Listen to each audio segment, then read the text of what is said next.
Good morning बच्चों। कुछ topic हैं ये जो आपके सिलेबस में नहीं है, लेकिन आप लोग इसको नोट कर लीजिएगा।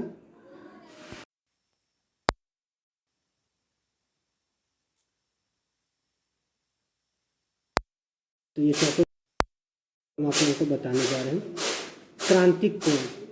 तो पहले आप लोग इसके बारे में समझिएगा, क्रांतिक कोण क्या होता है। जब कोई प्रकाश की किरण सघन माध्यम में आपतन कोण का वह मान जिसके लिए विरल माध्यम में अपवर्तन कोण 90 डिग्री होता है, जिसे क्रांतिक कोण कहते हैं। क्या होता है कि जब हम आपतन कोण का मान धीरे धीरे बढ़ाते हैं तो अपवर्तन कोण का मान भी बढ़ता जाता है और एक स्थिति आती है कि वो 90 डिग्री पर आ जाता है। तो उस स्थिति को हम लोग क्रांतिक कोण कहते हैं। जैसे फिगर है, तो प्रकाश की किरण एक पहले सघन माध्यम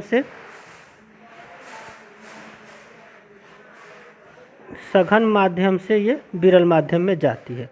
तो ये आपतन कोण है और यहाँ से ये अपवर्तन कोण आप जानते ही हैं जा रहा। तो जब आपतन कोण का मान हम लोग बढ़ाते हैं और 90 डिग्री पर आता है तो वो कोण हमारा क्रांतिक कोण कहलाता है। दूसरा टॉपिक है पूर्ण आंतरिक परावर्तन। पूर्ण आंतरिक परावर्तन के लिए कंडीशन है कि प्रकाश की किरण सघन माध्यम से ही होकर के जाएगी। सघन माध्यम से विरल माध्यम में जाती हुई प्रकाश की किरण के आपतन कोण का मान क्रांतिक कोण के मान से अधिक हो जाता है, तब वह किरणें वापस उसी माध्यम में लौट आ जाती हैं। तो इसे प्रकाश का पूर्ण आंतरिक परावर्तन कहते हैं। जैसे आपने देखा था कि आपतन कोण का मान 90 डिग्री का होता है तो क्रांतिक कोण कहलाता है, लेकिन जब आपतन कोण का मान और बढ़ाते हैं तो वो प्रकाश की किरण उसी माध्यम में वापस आ जाती है। तो इस घटना को हम प्रकाश का पूर्ण आंतरिक परावर्तन कहते हैं।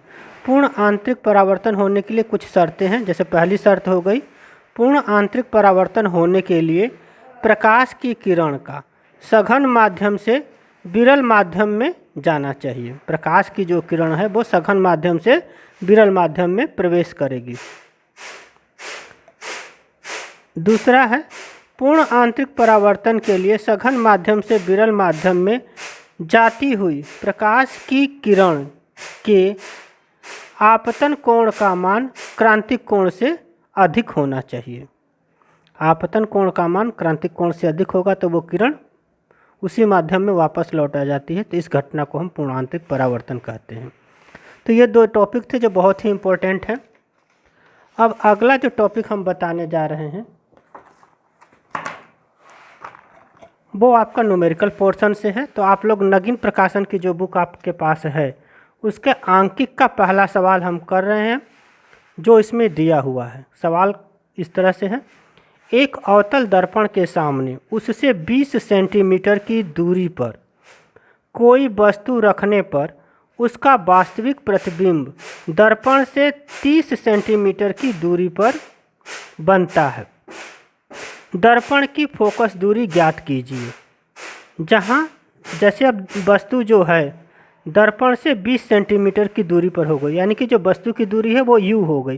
तो u बराबर -20 सेंटीमीटर। अवतल दर्पण में सारी दूरियां नेगेटिव में होती हैं, माइनस में होती है, इसलिए -20 सेंटीमीटर हो जाएगा। अब ये कह रहे हैं कि उसका वास्तविक प्रतिबिंब, यहाँ से उसका वास्तविक प्रतिबिंब दर्पण से 30 सेंटीमीटर की दूरी पर बनता है, यानी कि v बराबर -30 सेंटीमीटर। और हमें ज्ञात क्या करना है, दर्पण की फोकस दूरी, तो जिसे हम f से डिनोट करते हैं।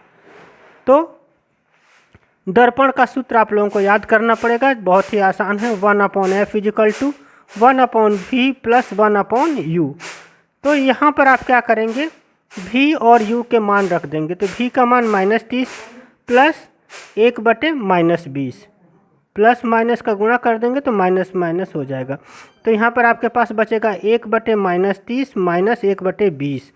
एलसीएम लेंगे तो क्या हो जाएगा 60, और ये 30 दूनी 60। तो यहाँ पर -2 और यहाँ पर 3 माइनस का 5/60, तो इसे काट देंगे तो 1/12 या f बराबर -12 सेंटीमीटर, ये उत्तर हो गया इसका। इसी प्रकार आपका अगला जो क्वेश्चन है बोर्ड के लिहाज से भी बहुत इम्पोर्टेंट है, क्योंकि ये बोर्ड में पूछा गया था, 2012 का क्वेश्चन है और इसको ध्यान से देखिएगा। सभी क्वेश्चनों को आसान है, आप लोग करेंगे, आंकिक प्रश्न आप लोगों को करना है। अवतल दर्पण की फोकस दूरी 10 सेंटीमीटर है। दर्पण से 20 सेंटीमीटर दूरी पर स्थित वस्तु का प्रतिबिंब दर्पण से कितनी दूरी पर बनेगा। तो इस क्वेश्चन में फोकस दूरी दी गई है और वस्तु की दूरी दी गई है, यानी कि f = -10 सेंटीमीटर। अवतल दर्पण है तो उसकी फोकस दूरी माइनस में होती है, वस्तु की दूरी -20 सेंटीमीटर हो जाएगी और हमें v ज्ञात करना है। यह यूपी बोर्ड 2012 में क्वेश्चन आया हुआ है।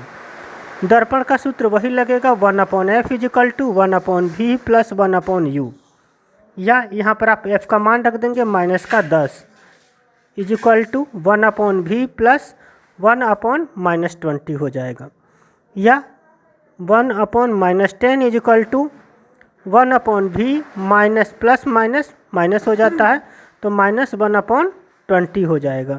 फिर यहाँ से आप इस तरह से इसका पक्षांतर कर देंगे 20 का, तो यहाँ आ जाएगा 1/-1/10 प्लस माइनस जो है प्लस में चेंज हो जाएगा 1/20 = 1/v। एलसीएम क्या हो गया, 20 हो गया, और इसमें करेंगे तो यहाँ पर -2 + 1, यानी कि ये आ जाएगा आपका यहाँ पर तो 1/v हो गया, या -1/v = -20। इसको पलट देंगे, यानी कि v, या इसमें आप ऐसे गुणा कर दें तो भी आपका v बराबर -20 सेंटीमीटर आएगा, लेकिन आपका आंसर प्लस में आ रहा है। तो यहाँ पर क्या है कि अवतल दर्पण की बात कर रहा है, इसलिए ये जो प्रतिबिंब की दूरी आएगी वो प्लस में भी लिख सकते हैं। आप माइनस में भी लिखेंगे तो आपका आंसर सही है, प्लस में भी लिखेंगे तो आंसर सही है।